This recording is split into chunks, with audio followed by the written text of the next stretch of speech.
Bismillahirrahmanirrahim. Assalamualaikum warahmatullahi wabarakatuh. Puji syukur marilah kita panjatkan kepada Allah Subhanahu wa taala atas rahmat dan kesehatan. Tak lupa pula salawat serta salam semoga tetap tercurahkan kepada junjungan kita Rasulullah sallallahu alaihi wasallam.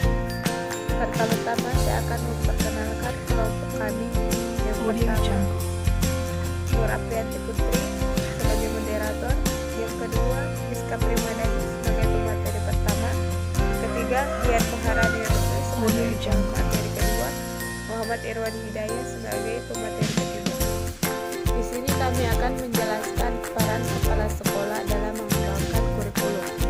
Langsung saja saya akan mengalihkan kepada pemateri pertama, yakni Saudari Miska Primadani yang akan membaca.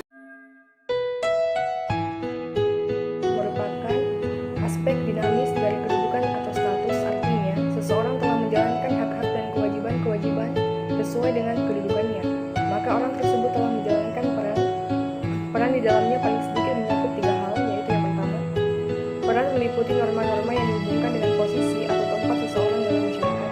Yang kedua, peran adalah suatu konsep perihal apa yang dapat dilakukan oleh individu dalam masyarakat. Yang ketiga, peran dapat dikatakan sebagai perilaku individu yang penting bagi struktur sosial masyarakat. Kepala sekolah. Kepala sekolah adalah guru yang mendapat tugas tambahan sebagai kepala sekolah. Meskipun sebagai guru yang mendapat tugas tambahan kepala sekolah merupakan orang yang paling bertanggung jawab terhadap aplikasi prinsip-prinsip administrasi pendidikan yang inovatif di sekolah. Memiliki kualifikasi akademik sarjana atau S1 atau pada waktu diangkat sebagai kepala sekolah berusia setinggi-tingginya 56 tahun. Poin ketiga, memiliki pengalaman mengajar sekurangnya 5 tahun menurut jenjang sekolah masing-masing. Kualifikasi khusus kepala sekolah atau madrasah itu meliputi 1. Sebagai guru TK. Poin kedua, memiliki sertifikat pendidik sebagai guru TK. Dan yang ketiga, memiliki sertifikat kepala TK. Kinerja kepala sekolah madrasah. Seorang kepala sekolah hendaknya memahami betul apa yang menjadi tugas dan perannya di sekolah. Jika kepala sekolah mampu memahami tugas dan peran sebagai seorang kepala sekolah, ia akan mudah dalam menjalankan tugasnya, terutama berkenaan dengan manajemen sekolah yang akan dikembangkannya.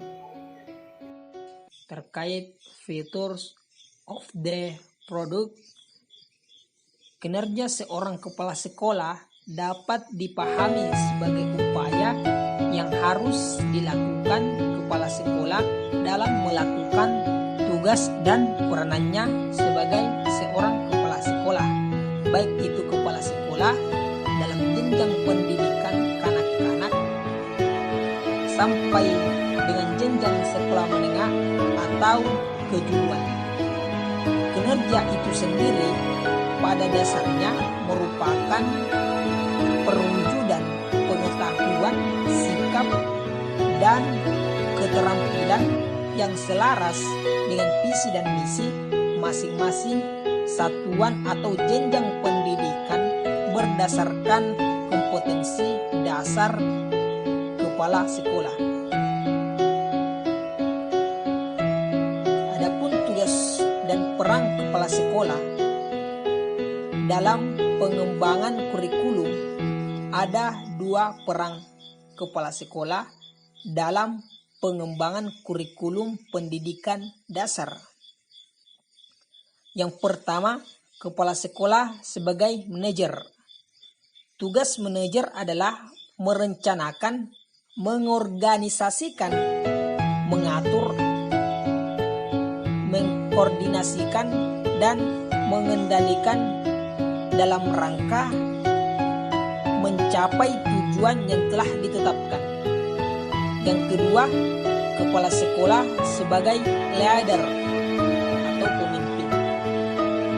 Dalam teori kepemimpinan, setidaknya kita mengenal 2 gaya kepemimpinan, yaitu kepemimpinan yang berorientasi pada tugas dan kepemimpinan yang berorientasi pada manusia.